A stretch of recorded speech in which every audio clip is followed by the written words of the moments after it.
de la sécurité routière. Je vous le disais dans les titres, vous serez plus nombreux cet été à partir en vacances et en grande majorité en France.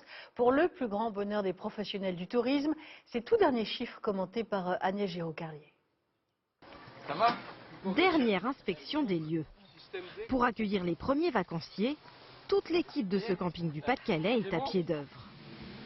Je pense qu'on va faire une bonne saison. On a très bien démarré en avril, il y a eu un petit ralentissement en mai et en juin on a aussi très bien travaillé. Et là ça va, les chiffres sont bons.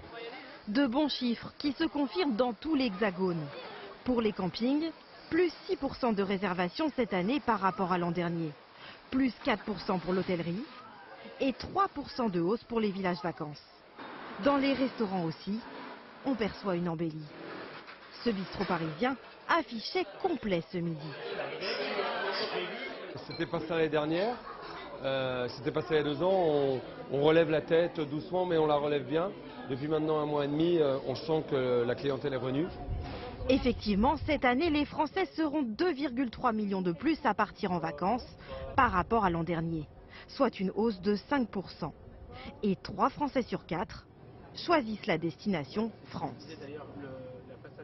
C'est aussi un phénomène qui est un phénomène de rattrapage, de retour aux vacances de clientèle qui les avait différées l'an passé du fait d'une mauvaise météorologie et d'un contexte économique difficile.